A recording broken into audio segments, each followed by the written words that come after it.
What's up, everybody? It is Mr. Daniel Wiafe, the house flipping ninja with houseflippingdojo.com. How are you guys doing? What's up, Brian? Morning, Jazzy Ash, without the ashy elbows. What's up, E Clay? What's up, Brian? 504 successful. So, hey, Brian, look. I gotta sport my Omaha style jacket. I'm down here in Baltimore right now, Baltimore, Maryland.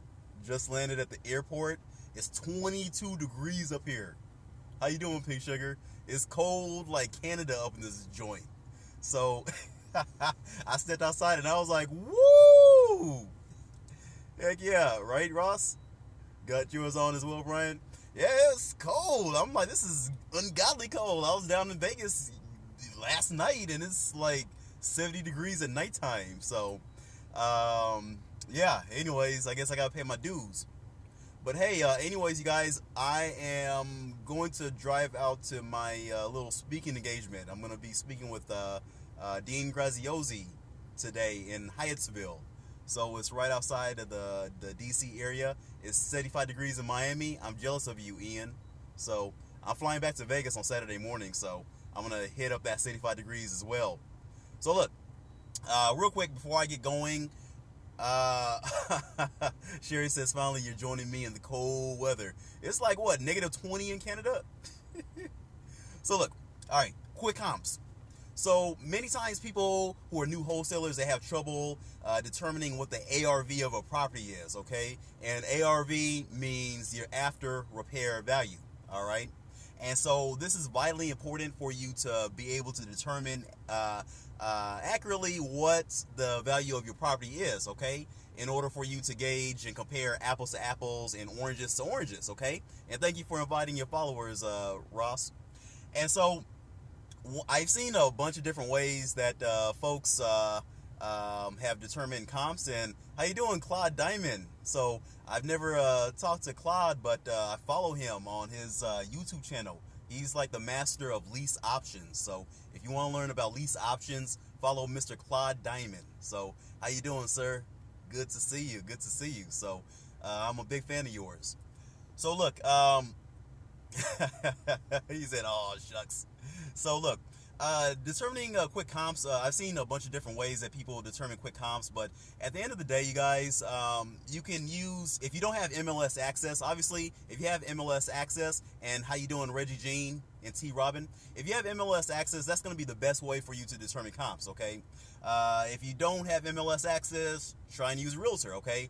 Most of the times, realtors are not going to be privy to wanting to do comps for you if you're not giving them anything in return. So in exchange, give them free leads, okay? But let's say you don't have any of that stuff, okay? You got to do what you got to do, okay? So use those free sites like Zillow and Trulia, realtor.com, Redfin, okay? But you're not going to use the estimate that appears on those sites, okay? So thank you, Cloud. I appreciate it, my man. How you doing, JT? But don't use the Z estimate on Zillow, okay? So in some areas, it is somewhat accurate or on the dot, you know, but in other areas it's like wildly inaccurate, okay? A lot of times those estimates on those free sites are inaccurate, okay? What up, Joel, 1983. So look, what you can do is go to Zillow, alrighty? You know, I don't use HomeSnap, Jazzy, but do you? So look, go to Zillow, right, and go to past sold, okay? So you look up your property address, 123 Main Street, Milwaukee, Wisconsin. Use that for an example. You go to the past solds option, right? And then what you want to do is you want to find comparable properties, okay, which match up to your subject property, okay? Your subject property is 123 Main Street, okay? So let's say 123 Main Street is a 3-bedroom, 2-bathroom home, 1,800 square feet, okay? What's up, Arnell? What you want to do is you want to find at least 3 properties, okay, that are comparable in size and number of bedrooms and number of bathrooms that have sold recently within the past 3 to 6 months, okay? And you can totally do this on the past sold properties. What's up, K. Dumpson? You can totally do this on the past properties that were sold, okay? So you find 3 properties, and the property should be within plus or minus 300 square feet of your subject property. It should have the exact same number of bedrooms, the same number of bathrooms, okay? Should be built around the same time period of your property. It should be within a quarter mile to a half mile radius of your subject property, okay?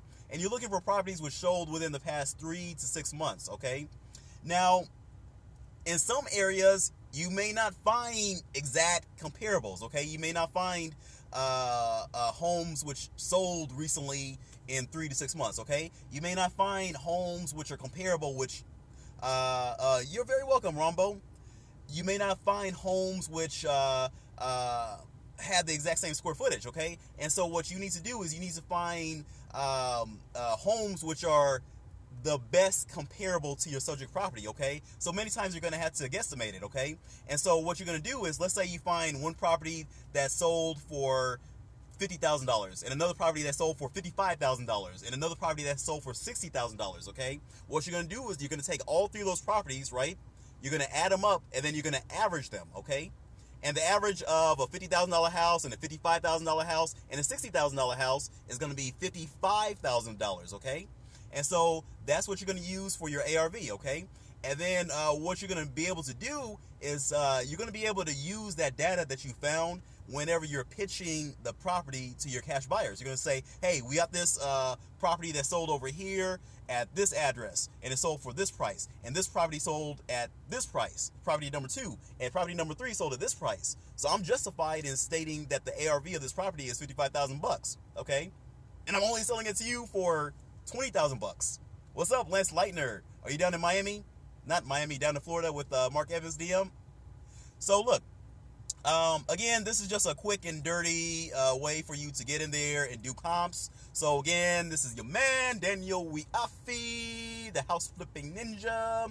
And yeah, Joe, you know, if you have a realtor that's able to do comps for you, then definitely go ahead and do it, okay? But many times, if you're out there pushing it, taking massive action, you're going to be getting tons of leads. So many times, you're not going to be able to have all the comps being ran through a realtor, okay? They may get tired of you shoving 20, 30 comps at them, you know what I'm saying? So you need to be able to do it by yourself, so that you're not held by a chain to them, okay? So, anyways, y'all, I am totally tired. I tried sleeping on the plane. Lion OS. Okay, cool. Hot seat. So, look, I'm totally tired. I took a red eye from Vegas to Baltimore, and I didn't get any sleep. You can't get any sleep on those planes. It sucks. So, anyways, I'm, like, pumped up on 5-hour energy. So hopefully it lasts 5 hours. So somebody asked how you estimate repairs. You estimate repairs. This is just the way I estimate repairs. Everybody does it differently. But like what I'll do is I'll take $10 times the square footage of the property if the property's in pretty good condition. If the property's in moderate condition, needs some updating, I'll take $15 to $20 times the square footage of the house. If the house is like in bad condition, well, not bad condition, but you know, it has, let's say, foundation repair, needs a new roof, I may take $20, $25 times the square footage of the house. If the house is like a total dump, let's say it's fire burned or whatnot, I may take $40, $50, even $60 times the square footage of the house, okay? So again, I'm not a contractor or anything like that. And at the end of the day, all your cash buyers are going to do their own estimates on how much the repairs to the house is going to be. So all you can do is guesstimate it. Okay, so anyways, peace. Y'all have a great day, and I'll see y'all later.